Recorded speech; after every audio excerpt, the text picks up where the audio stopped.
I'm in Udaipur, in the south of Rajasthan, and I'm discovering some of the best vegetarian food I've ever tasted. Coming up, I get a masterclass in dumpling making. I feel I'm back at school. It's like I've never cooked before in my life. And once I've perfected the technique, I'll show you my version in a colourful and indulgent sauce. Local produce in Rajasthan is as vibrant as the people. As many as 42% of India's population are vegetarians. And some of the first ever records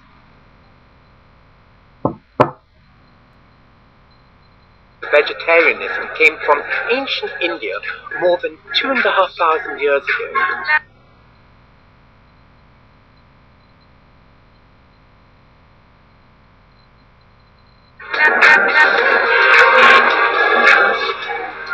In Udaipur, the fertile landscape means there is an enormous array of vegetables to choose from. I've already tasted one of India's most popular vegetarian foods, a delicious dal prepared by executive chef Manik Magotra at Uday Vilas Hotel, whose design was inspired by the beautiful palaces of Rajasthan. The cuisine here is impressive, and under Manik's skilled eye, wonderful dishes are created. And I'm about to have a lesson in a recipe which I've never been able to fully master. Dumplings. And I am absolutely terrified. And we're about to make this gram flour dumpling in a yogurt sauce. And every time I've made the dumpling, it's always been really hard. So now I'm thinking, well, you're going to show me a very soft version of what. Fantastic, it's not going to be so dense. So what do we do? Okay, to start with, we need to take gram flour. This is approximately around 100 to 150 grams of gram flour. 150. Okay, and then we need to add little Indian spices into it. Okay. Manik is adding coriander seeds, fennel seeds, turmeric for color, and red chili powder. Now all this I can do, and I've done it up to this point. Okay, now to make it more presentable, you need to take a little dough at a time. Yeah.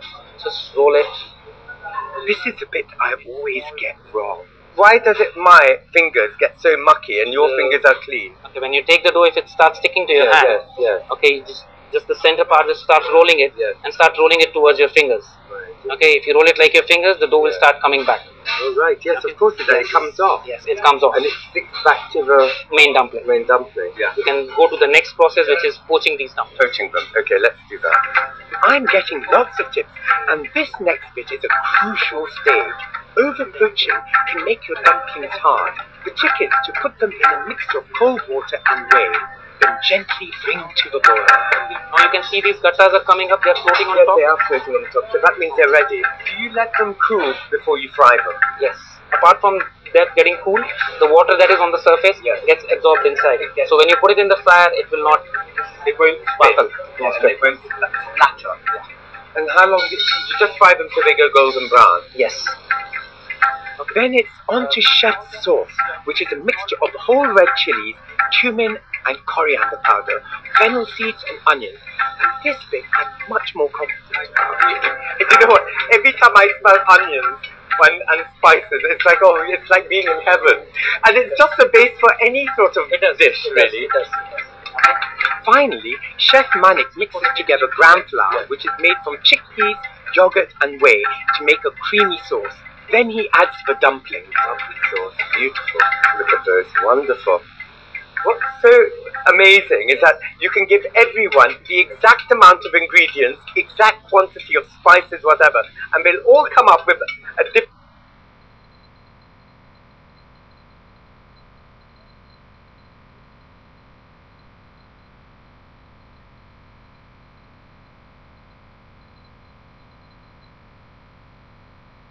way of preparing that same particular dish. I think it's bizarre. That is the reason why cooking is known as an art. It is an art, absolutely. If you have two artists, both will be very different. They will be very different. And they'll do it in a very different way. That's why cooking is an art. And then what happens after that, Chef? What do you do? We eat. Oh, we eat! Yippee! That's what I like. That's the best bit, is to eat it. I can't wait for a taste and see what I'm up against when I have to cook this for Chef. Dense but soft. And the sauce is really beautiful. It's blending well with the whole blends very well with it, because obviously you've also got some of the gram flour in that.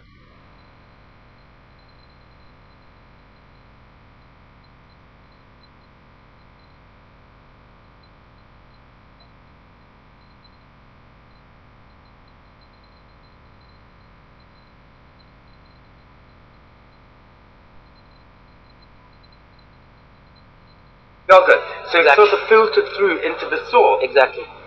Chef Reza, now it's time for you to cook for us. For you? And are you going to test me and judge me? Where do I begin? Right? Okay. I'm going to cook the same dumpling dish that Chef has just made. But he's going to taste it and give me his verdict. I can't believe how nervous I am. Heavens, I feel I'm back at school. It's like I've never cooked before in my life. Mixing! Put it on my... Butter now. Ooh, ooh, ooh, ooh. It smells not smelling just like his. It's fabulous. Thank you. I'm not sure. Time for Chef's verdict.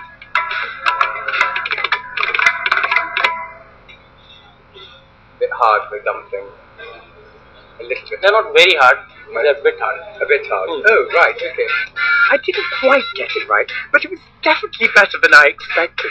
Now my masterclass is over. I have learned so much to take back with me. It's inspired me to make a special dumpling dish. So I'm going to be making Malai Koftas, which is, Malai means cream. So this is a rich kofta dish, but it's light.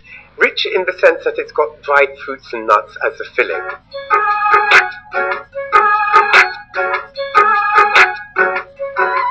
For the filling, roughly chop 50 grams of dark and golden raisins. They will add colour and flavour to the dumplings. Next, chop 50 grams of raw cashew nuts. And then I'm going to put some of this almonds. Just crush the flaked almonds. They don't need any chopping. You just crush them with your hand. Now add half a teaspoon of ground cardamom, half a teaspoon of cinnamon, and give it a good mix. Then season with salt and the dumpling stuffing is complete. Next, the dumplings. Mix together 50 grams of potatoes that have been boiled and mashed with 50 grams of finely grated paneer, which is Indian cottage cheese. A couple of chopped red chilies will give a kick to the dumplings. Add 2 tablespoons of chopped coriander and season with salt to really pull the flavors together. Then get mixing. I thought I'd learned the art of keeping one's hands clean when one makes dumplings, but it seems that my hands are literally covered, so I don't know what I'd mastered yet.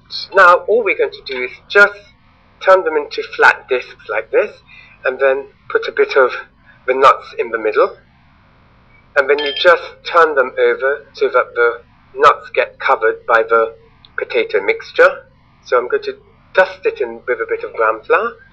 Just dust it slightly like that, and you've got the lovely koftas.